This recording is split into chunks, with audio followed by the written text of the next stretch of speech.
So good morning guys. Today is already April 14. Oh, diba?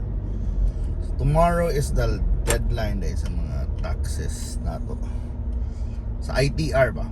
Diba? So, lang na reminder lang. Ay today dahil silbi kay. Ay di pala. So dito. So I hope sorry. It's still April 13. So on Monday, so tomorrow, silbi kay 14 minutes to ma-upload. So right now we're here at Cebu IT Park. So I guess one of the biggest tax contributor when it comes to areas lang ba.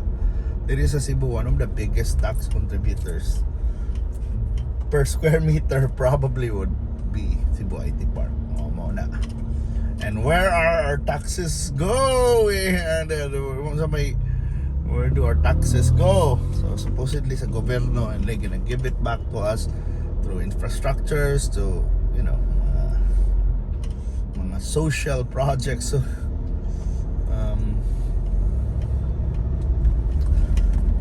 ano bang nation building, diba? For our defense, for our police forces, for our teachers.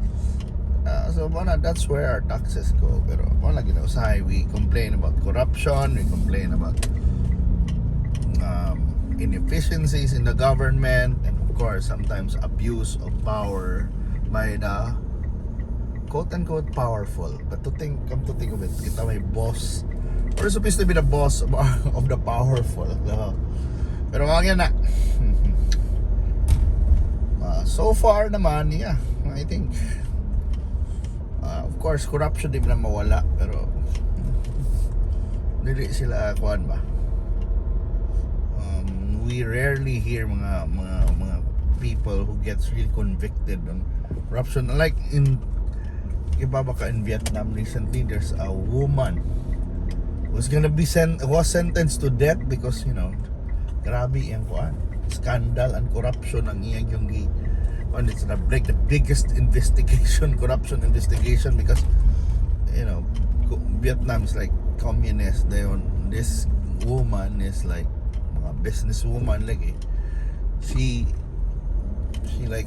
acquired a bank. Supposedly you can't acquire a bank. I mean, you can't have so much shares. Then use the bank to fund her real estate ventures, get loans from the bank. And then she bribes, mga bribery. Allegedly she bribed, or di na din yung sentence siya. She bribed, of course, officials. So in cahoots na siya sa mga ngana. So sentenced to death yun, diba? Sa ato bihira lang, wala dito mahadlok. Diba? Although because the powerful also can afford the biggest lawyers, I mean the best lawyers. So malay challenge sa dana. Diba? Who are we, diba? But anyway, muna, what's new ba in Cebu, diba? So far, yung mga travel sales right now, and this weekend we have the Cebu Travel Catalog, diba? So may mga issue, mga bago. Today we're gonna talk about showbiz na lang. It's our showbiz Saturday chat. Showbiz Saturday chat. Of course, ang kuha na to ron, mga latest is Showtime. It's Showtime is now in GMA 7. Diba? Of all,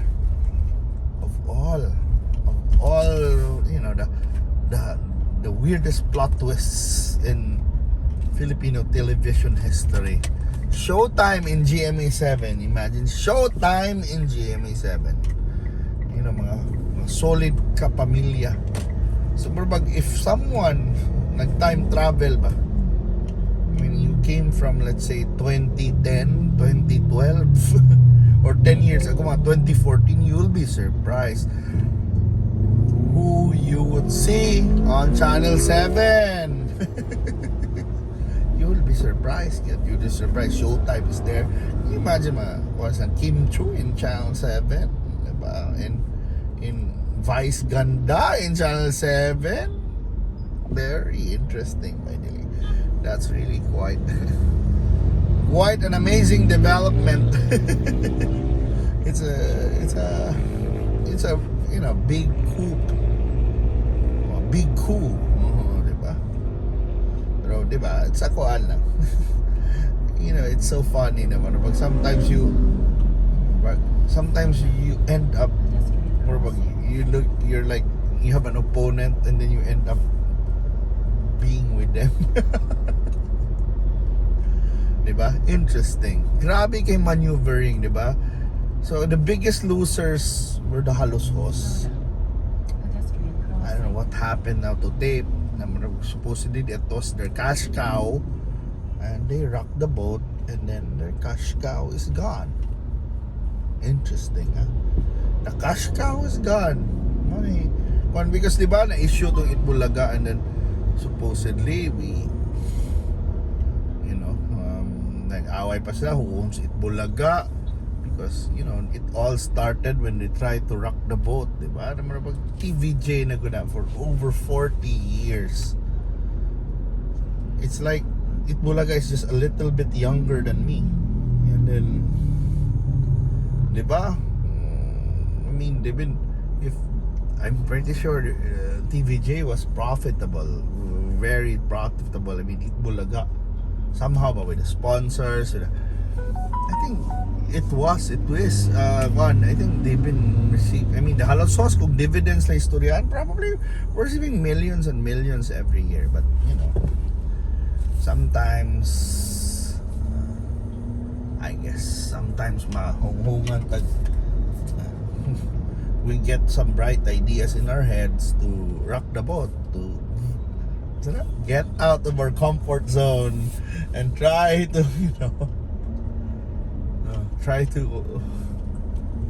go higher. I don't know, some things like that. But I guess they analyze things sila.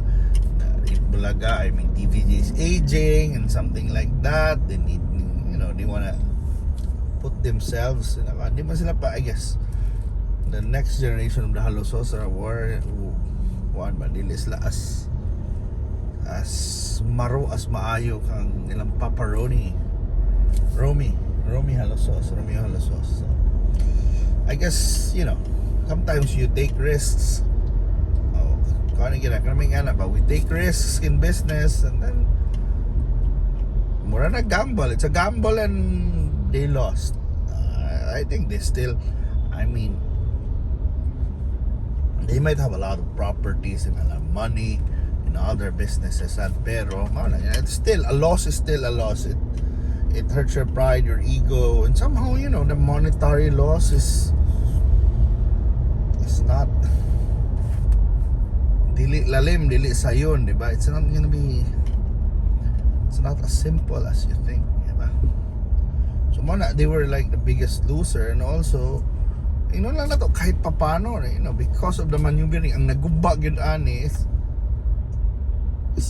ang Eat Bulaga somehow sad kay nahawa gud silang network na GMA is the dominant network right now. I mean, it has the farthest reach when it comes to network, to signal, especially on free TV. And then nawa sila, so somehow ang Eat Bulaga is affected kay ang ilan na ng opponent who was reeling also for the loss of their network, nakiabang na lang sila sa time slot dito sa Channel 5, o nabalik sa GTV. Is is now Channel 5 na dito sila is now in the dominant position once again. I mean, sa una mo naman tagdigyan mapilding Eat Bulaga, especially sa GMA, Greater Manila area. Karon mo pag posible na, because with better signal, diba, gihay pa nagmaayos GMA. Somehow ang GMA in a way biggest winner probably, of course, ang Showtime, diba? Pero ang GMA also managed to turn the tide gihapon. Hinoon mo sa ni kay gikiha-kiha din, may nanimaos ni sila. Feeling ako delikadesam tan sila, din na nakuha ng Showtime ba. But I guess the moment gikiha sila sa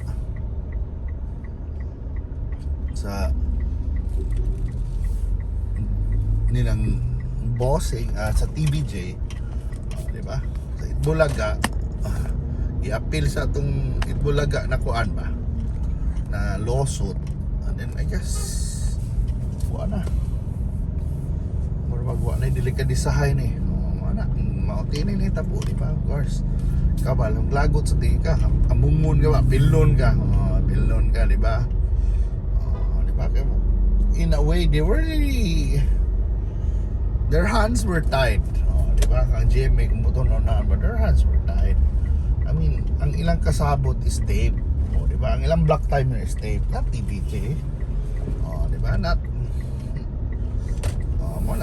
TVJ na sila yung mga dealings na mga shows sila big, pero dili, you know, katong Black Time sa Noontime wasn't owned by GMA.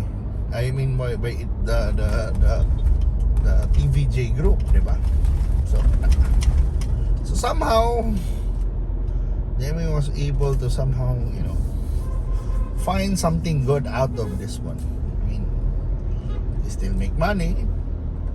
Wag ginlawad ang ilang block, ilang prime noontime block is making money. Bora. So and then I think let's see what happens in this noontime war, di ba? Somehow, let's say in the first few days,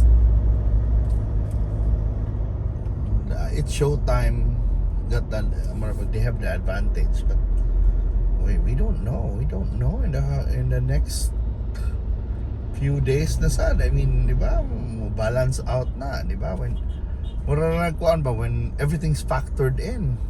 So kumusta ang loyal viewers ba will defend Eat Bulaga, will, you know, the other viewers, the independent viewers would choose to focus on, you know, Eat Bulaga ba ilang pilion. You have a choice now, di ba? Speaking of one of our kuanday sa Eat Bulaga, di ba, one of the kasi may stars sa Eat Bulaga sa una was Alden Richards. O mo na kanisa ng bagong ugong. It's isang Catherine Bernardo kuno hay ba na duding kuno. I mean they're like speculations na, you know, na it's like he's courting her. Yan nasa mapil sa issue like mga Zian Gaza na mo ingon sad na di bagay sila magkumare. well that's is well come to think of it, ang kanang statement is it's kuan na opinion ra gid kuno niya na maisig kay mo qualify ni Zian, may kay mo lusot ni bata. So di ba mao na, pero mao na kuan nato, we have to think lang ba sa ni gimmick ni nila, di ba, na have a new movie, di ba, sa takaybaw lagi. Pero sometimes when we really follow kani mga showbiz people, there's so many, you know, because their lives are sort of like so public, especially now na mga Instagram. Sa takaybaw na sometimes it could be manufactured, di ba? It could be fake, di ba? Dali naman acting, it could be acting, even di ba mga sikat na artista, dili artista mag-acting sa Instagram, di ba? They're trying to project a certain personality or lifestyle, di ba? So mao na. Kung sa kay tinuod ya kamo anong latest dyan, it's Marites Saturday. So mao na, kung kuan na to, kung if you have any latest na mga balita, mga chismis, let me know. Bitaw katawa lang ko. I mean, sometimes this is just, you know, passes by on my feed. So di gini na to kuanta. I don't really devote much time mag-research ani. But yes, but Filipinos love to be marites. Mo nang lingaw kay na mudako gid king issue even sa mga basketball na mga marites, like mga Snow Badua kalang kanang page, o di pa even na mga volleyball na fan pages, they have their own rumors. It's so funny, di ba? Naingana ba? So muna muna latest lang, and I hope you keep on watching atong videos on atong travel di ay gikan sa IT Park padung there is a baseline. And I'd like to thank you so much for accompanying me sa aning biyahe. I hope to see you sa atong sunod na laglag, suri-suri kaon-kaon ug wan pa. This is Carlo Alano signing out. There is a announcement niya. Bye.